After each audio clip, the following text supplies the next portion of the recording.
They came from the void, cold, silent, and unstoppable. The sky burned over every continent as cities vanished beneath alien fire. Their ships were vast enough to blot out the sun, their technology centuries beyond anything we could imagine.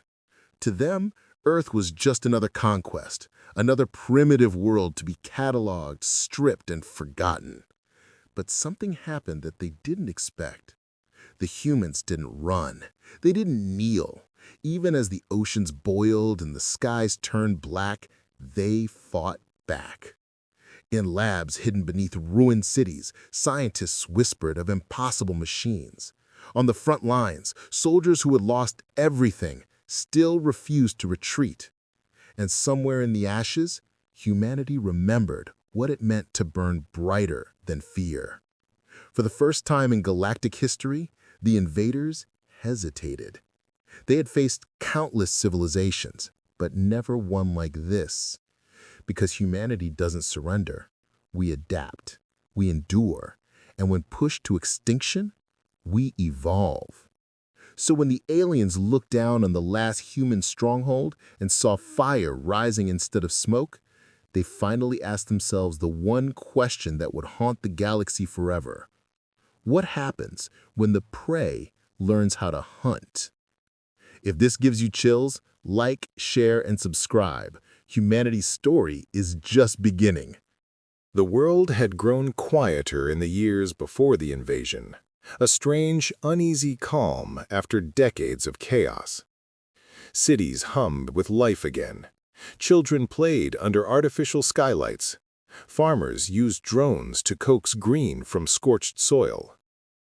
Humanity, bruised but unbroken, had learned how to rebuild. Dr. Elena Park stood on the balcony of Seoul's new orbital launch center, watching the morning light bounce off solar towers. Her hands were steady now, though they hadn't been years ago when she'd designed weapons to end wars that never should have started. Now, her purpose was peace. Her father used to say, "Humans only truly innovate when they're scared." She had spent years proving him wrong. Down in the streets, her brother Jay worked as an emergency pilot, the kind who raced drones through hurricane zones to deliver medicine. He was reckless, always had been, but he believed in people, in their ability to survive anything. He once joked, "We're too stubborn to die. That's our superpower." Elena had laughed then. She wouldn't be laughing soon. The world was connected again. Millions of signals, satellites, and quiet hope spread across the globe. Governments cooperated out of exhaustion more than trust. War had taught them the price of pride. Peace, even fragile peace, was something to protect. That's why the first anomaly went unnoticed. A flicker on deep space radar, a shadow that moved against the stars. It wasn't the first false alarm, and it wouldn't be the last. Elena's lab team monitored energy signatures for signs of solar flares, but this one was different, patterned, rhythmic. It pulsed like a heartbeat. For a week, they argued over the data. Some said it was cosmic interference. Elena wasn't so sure. Something in her gut whispered that they were being watched. Meanwhile, halfway across the Pacific, Commander David Ruiz of the UN Defense Fleet sat in the cockpit of a training shuttle. He watched the stars with a veteran's eyes, patient, tired, haunted. He'd seen war from orbit before, during the lunar riots. He'd learned one lesson that never left him. The universe doesn't care if you're ready. Back on Earth, people still celebrated small things. A global art festival in Nairobi, a new clean energy reactor in New York. Humanity's story was one of small victories piled on top of ancient scars. They had no idea they were being written into someone else's history book. The warning came at dawn. Every satellite feed glitched for exactly 7 seconds, then returned with no sign of error. At first, no one panicked. Then, radio telescopes across 5 continents picked up the same repeating tone, a low, resonant hum, followed by a single human word translated across dozens of frequencies. Observe. Elena froze in her lab. Jay's drone lost contact mid-flight. Commander Ruiz's instruments spiked off the charts. Somewhere out in the void, something massive was approaching, not a meteor, not debris. It moved with purpose. Within hours, every observatory in the world had turned its lenses skyward. And yet, in the moments before the first ships appeared, people still clung to normal life. Elena made coffee. Jay promised he'd call his mother later. Commander Ruiz looked at Earth one last time from orbit and whispered, "Whatever's coming, we'll face it." For now, humanity stood on the edge of a discovery that would either unite them or erase them. No one knew which. But the stars had gone quiet again, and silence, humanity had learned, was never a good sign. If this setup pulled you in, make sure to like and subscribe. The real storm is about to begin. The first ship appeared over the Atlantic. It didn't descend with fire or thunder. It simply arrived, slipping into orbit like a shadow that had always been there. 20 kilometers long, covered in mirror-black armor that absorbed radar and sunlight alike. Within hours, hundreds more followed. The night sky filled with silent, drifting titans, a swarm of gods staring down at their next experiment. News anchors tried to explain. Governments demanded answers, but the aliens never spoke. Not at first. Only when the first beam struck the ocean outside Lisbon did humanity understand. The blast vaporized miles of water in an instant, carving a crater where waves once danced. Shock waves flattened coastal cities. Millions vanished before anyone could react. In Seoul, the tremors reached Dr. Elena Park's lab. Her instruments went dead. She looked up at the flickering skylight as the emergency alarm screamed. Her brother Jay's voice came through the static. "Elena! They're not attacking randomly. It's coordinated. They're disabling everything." Then silence. The world convulsed in panic. Every satellite went offline. The global grid collapsed. Within 12 hours, the invaders had cut communication between continents. Armies moved blind, leaders vanished into bunkers, and the world shrank into pockets of chaos. From orbit, Commander Ruiz could see the pattern. The alien fleet wasn't just attacking, it was testing. They struck military installations with surgical precision, then paused, observing how humans reacted. Every missile, every defensive pulse, countered in seconds. "They're studying us," Ruiz muttered, fists trembling on the command rail. "They're learning faster than we can adapt." The aliens finally spoke on the second day. Their voices echoed on every frequency, calm and condescending. "To the inhabitants of Sol 3, cease resistance. You will be preserved for study. Do not struggle. You are temporary." The words cut deeper than any weapon. Temporary. It wasn't conquest, it was erased. Ruiz's second-in-command slammed his fist against the console. "They think we're specimens!" Ruiz stared at the holographic map, where red lights marked the burning of Earth's defenses. "Then we'll show them how dangerous specimens can be." Meanwhile, in the ruins of Seoul, Elena crawled out of her collapsed laboratory. The air was thick with smoke and ash. She called Jay's name through the static-filled radio until her throat bled. No answer. In that silence, something inside her broke, not with despair, but with resolve. She found a surviving generator and powered up her terminal. Buried deep in the system were blueprints for something she'd sworn never to use again, an experimental AI hybrid system built from captured alien tech fragments recovered from an old crash site. Her colleagues had called it a thought engine. Elena whispered to herself, "If they want to study us, let's give them something they can't understand." Across the globe, humans fought back with everything they had. Jets scrambled from hidden bases only to be vaporized mid-flight. Tanks rolled through burning cities and vanished under pinpoint plasma fire. For every human strike, the aliens answered tenfold. Yet even in ruin, the human spirit refused to die. In Mexico City, civilians formed rescue lines through firestorms.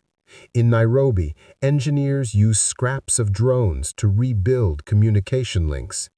In space, Ruiz's fleet made a desperate counterattack, slingshotting around the moon to strike at a supply cruiser. They lost half their ships in the first minute, but they scored a hit. For the first time, an alien hull fractured. "We can hurt them," Ruiz said, voice shaking. "We can hurt them." That single victory spread through the darkened networks like a heartbeat. Whispers across surviving comms. "They bleed. They can fall." But the aliens retaliated with fury. Dozens of their ships descended into low orbit, unleashing firestorms that painted the horizon red. In Europe, cities turned to glass. In Asia, the skies burned for days. Still, humanity fought on. Elena and a handful of survivors dug deeper into their hidden base. They worked without rest, scavenging alien wreckage, decoding signals, and repurposing technology. They learned that the invaders communicated through quantum resonance, thought-sharing on a galactic scale. If humanity could infect that signal, they could fight them from the inside. "Can it work?" one engineer asked. Elena's eyes were hollow but fierce. "It doesn't have to work. It just has to scare them." On the fourth day, Commander Ruiz received her encrypted transmission. The thought engine was ready. A hybrid AI built to speak the invaders' language, to make them feel fear. Ruiz's surviving fleet regrouped near the lunar shadow. They would have one chance: transmit the AI through the alien network using a captured probe. It was suicide. He knew it. They all did. "We fight so others remember. Even if we lose, they'll know humanity didn't bow," Ruiz told his crew. As they launched the probe, alien warships converged on them like predators scenting blood. The first volley shattered their shields. The second tore through their engines. Fire blossomed across the void. Beautiful, terrible, final. The probe vanished into the alien grid moments before Ruiz's ship exploded. And then, the galaxy went silent. Across their network, the invaders began to see flashes, memories, a child's laughter, a soldier's last stand, a mother holding her son under a broken sky. Billions of human thoughts flooding their shared consciousness like wildfire. They tried to disconnect. They couldn't. For the first time, the collective mind felt confusion. Then, something new. Fear. On Earth, Elena felt it too, the pulse of panic radiating from the ships above. "They're feeling it," she whispered. "They finally understand." But even as the first alien vessels began to falter, new ones appeared beyond the moon, an endless armada arriving to finish what the first wave had started. Elena watched them blot out the stars and felt her hope slipping. "Too many," she murmured. And yet, deep beneath the rubble, she saw Jay's drone's light flicker to life. A recorded message, half damaged but clear. "Don't give up, sis. They think they're gods, but gods can bleed." Her tears fell on the cracked screen. She looked up at the burning sky, clenched her fists, and whispered, "Then let's remind them who taught fear to the stars." The alien fleet descended once more, covering the world in shadow. But this time, the shadows moved back. Humanity was not done. The skies of Earth were no longer blue. They shimmered with the glow of enemy ships, blotting out the sun with cold precision. Cities had become shadows. Oceans boiled where beams had struck. And yet, from the wreckage, human voices still rose. Dr. Elena Park stood at the heart of the underground command hub, once a subway network, now humanity's last war room. The thought engine pulsed on the table before her, a cube of alien alloy stitched with human wires and faith. Every few seconds it flashed with light, not steady, not mechanical. It breathed. All across the world, what remained of humanity's networks came alive. Hidden satellites flickered back to life. Submarines surfaced to relay bursts of encrypted data. And in the dark skies above, a handful of battered human warships, remnants of Commander Ruiz's fleet, drifted like ghosts, waiting for her signal. Elena pressed her trembling hand against the cube. It pulsed faster, syncing with her heartbeat. Humanity isn't done yet. Let's show them why we survived everything else. Far above, the alien armada prepared for its final descent. To them, the battle was already won. Earth was crippled, its defenses scattered. Their collective mind buzzed with cold certainty. The experiment concludes. But then, the signal changed. The frequencies they once controlled began to fracture, splitting and multiplying. Instead of silence, their networks filled with voices, billions of them. Every human radio, every memory chip, even emergency beacons from fallen satellites, all woven into one unstoppable pulse. The thought engine had connected them. From orbit, the aliens detected impossible interference. Every human consciousness was bleeding into the ether, amplified by the same frequencies the invaders had used to control their drones. And then, from their own comms, they heard it. A single voice. Elena's. "You wanted to study us? Then listen." The signal carried emotion, not data. Rage, grief, love, defiance, every human emotion they could never understand. It spread like fire through their fleet. Their collectives screamed. Entire ships broke formation, their neural pilots overwhelmed by alien feelings they'd never evolved to process. For the first time in their history, they lost control. Human forces saw their chance. Ruiz's surviving captains, those who'd hidden in the shadow of the moon, surged forward. Engines roared. Weapons that shouldn't exist blazed with light. The first alien dreadnought cracked under focused fire. The second collided with its own escort as chaos spread through their formations. But the aliens still numbered in the thousands, and Earth's defenders had only a handful of ships left. Elena's voice came through the comms. "Every second counts. Every signal you send strengthens the feedback. Keep them listening." Civilians across the planet began transmitting. Old radio stations, broken phones, even emergency beacons from fallen satellites.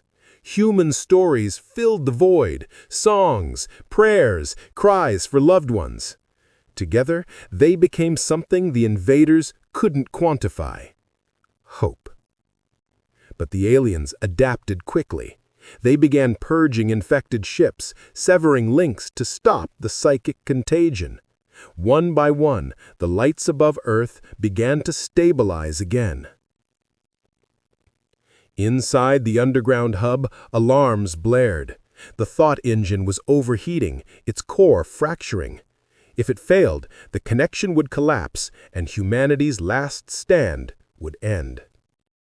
Elena stared at the flickering device. There was only one way to keep it running.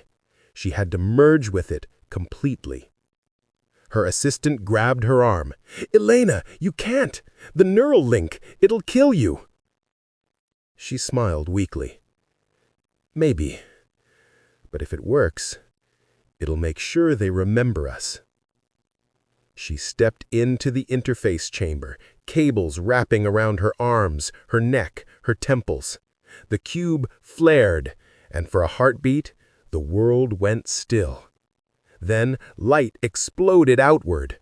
From orbit, it looked as though Earth itself had ignited, a pulse of golden fire expanding in every direction. Every human ship, every surviving soldier felt it. So did the invaders.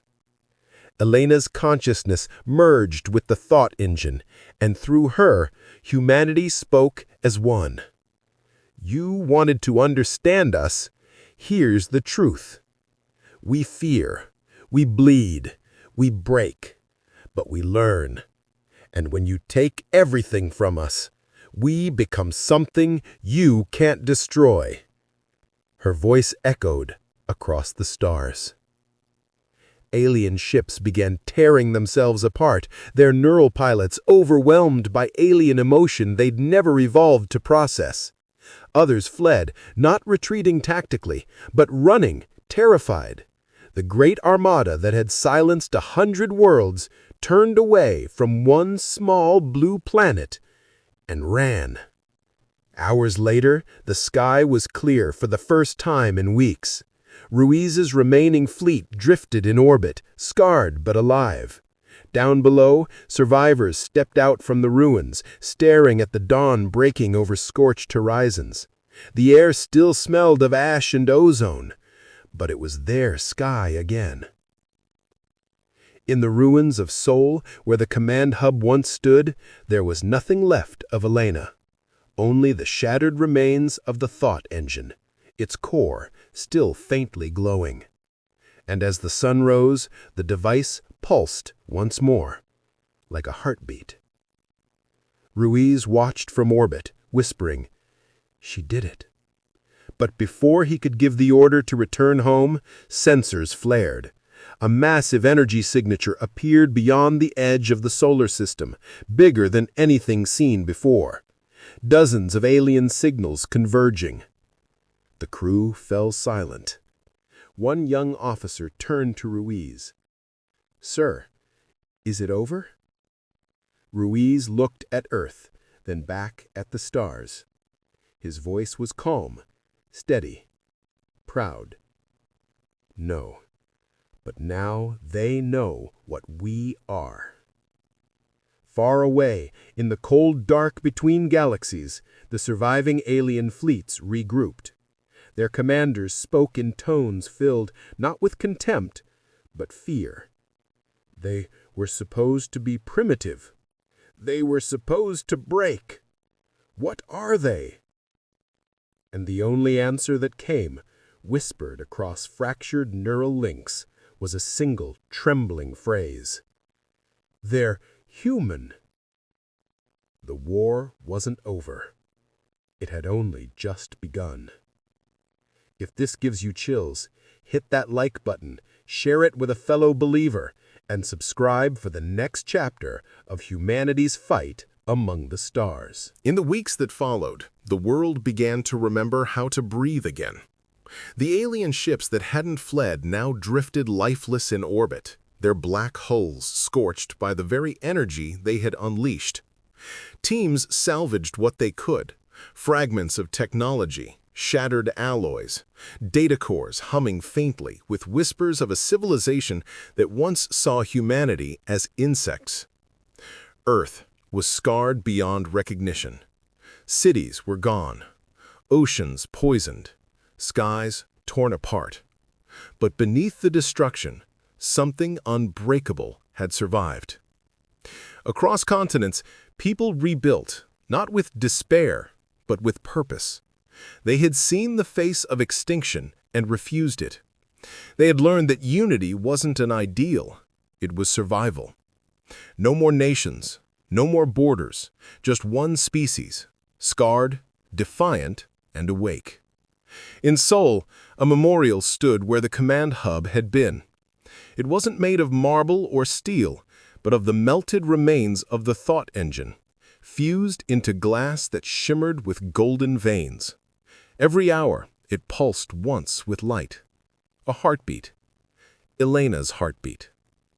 Jay's drone sat at its base, still flickering. Someone had carved words beside it. They wanted to study us. She taught them to feel.